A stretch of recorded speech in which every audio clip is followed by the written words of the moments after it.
We invite you to the last session of the conference. And as you see the program, it is redefining medical education to bridge the rural-urban healthcare divide. May I invite Mr. Rohit Kumar also to please join the panel. Thank you. At the outset, I would like to thank the organizers to give me and give us this opportunity to have this panel discussion, which, as you see, is very, very important. Some of the glimpses you have seen in the keynote address by Mr. Rohit Kumar and the other panelist. Should I introduce Shelly, the panelist, or? Okay, let me see, because I know only very little about them. On my right is Dr. Dr. Bala Subramanian, on my right. Yes, he is the domain consultant, medical e-learning, and professor, Department of Anatomy from St. John's Medical College, Bangalore. Then I have Dr. S.S. Kulkarni, chairman of Living Wisdom Foundation. And on my immediate left is my colleague, Professor T.K. Jaina, from the School of Health Sciences, Indira Gandhi National Open University.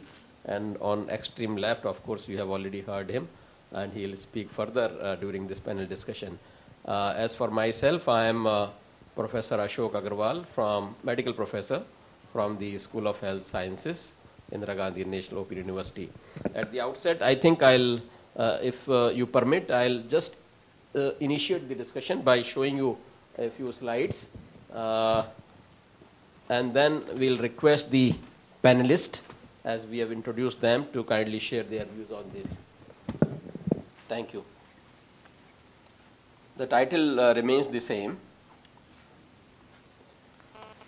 This is, if we look into the history, the very first attempt was made way back 100 years back by the 1910 Flexner report paved the way for the reforms in medical education in the 20th century, and that's how we started the modern system of medicine globally.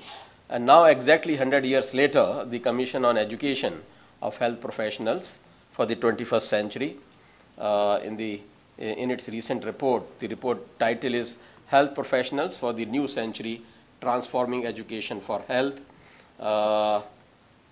Transforming Education for Health Systems in an Interdependent World.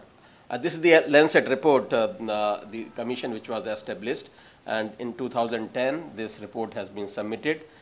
This makes very far-reaching recommendations and very important recommendations as to how to bring about the reforms in the medical education, so that we can address to the rural-urban divide, so that we can address to the inequity in distribution, so that we can address that we make affordable, good quality medical care available to the have-nots globally, barring some countries that you already know, the Western world or some of the other developed countries.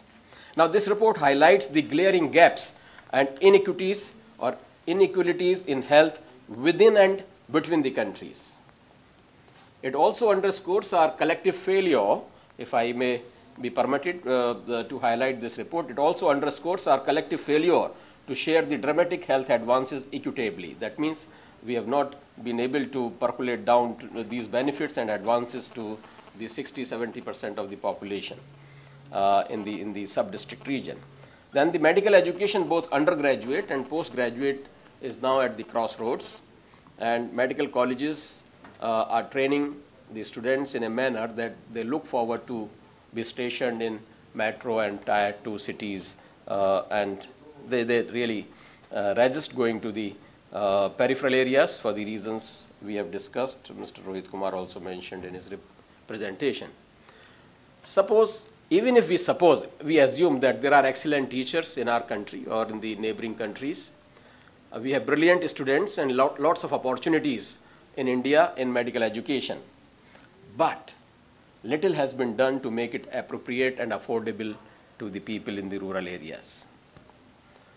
Then, in the current scenario, our young doctors are forced to go to the rural areas. We are making it sort of coercing them to go by various compulsions and sometimes we give them some incentives also.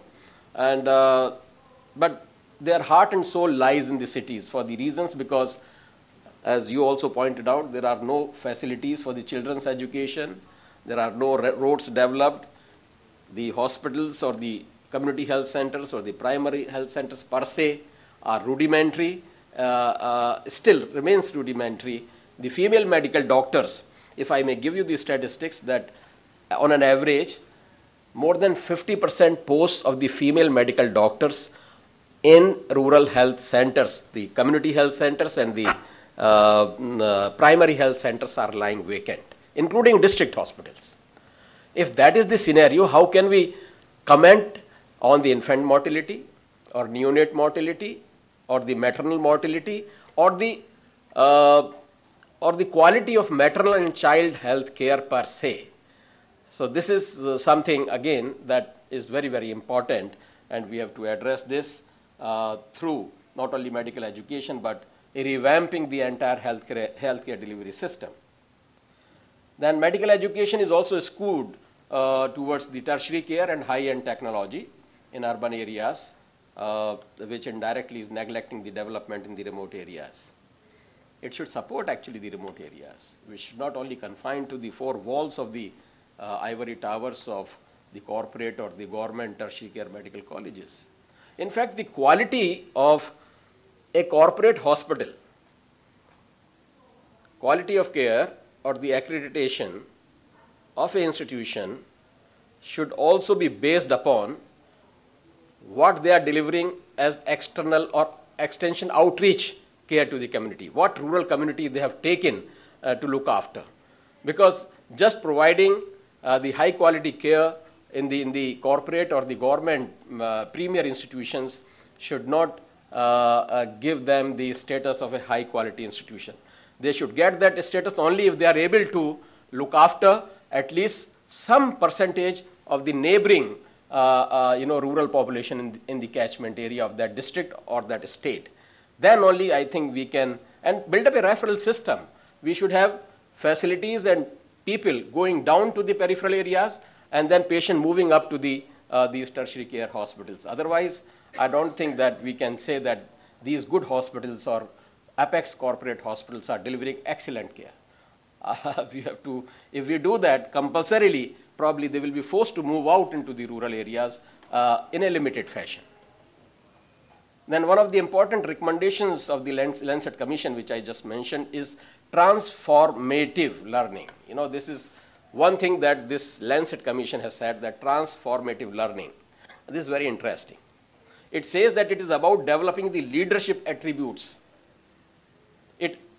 Its purpose is producing the enlightened change agents for medical education. This leadership role by the medical graduates is very circumspect. We have not given that training in the medical schools. And it is the doctor who is the leader of the team or leader of the medical care delivery team, whether it is the most rural and peripheral healthcare center or it is the very high-end, high technology apex institution. If this leadership role is played in a manner that he is able to carry forward the team and is able to imbibe those good skills, professional, soft skills, everything, then I think probably that will make a lot of difference. The famous management guru, I think this is also very, very important. You must be knowing Peter Drucker. Unfortunately, no more. The famous management guru, Peter Drucker, said that 80% of the ills of any department or sector, health sector or education sector, anywhere, 80% of the deficiencies or ills of is because of the poor systems in place. There are no good systems which are available. You know, it's very paradox that our own doctors are not able to perform in our country in the primary healthcare or the secondary healthcare, but same doctors are doing so exceedingly well when they go to the Western world, because there we have the systems in place. But unfortunately, in our country, the systems are not that well developed, and that makes all the difference. So we'll have to address this issue in a big way, and that's what this Lancet Commission also mentions.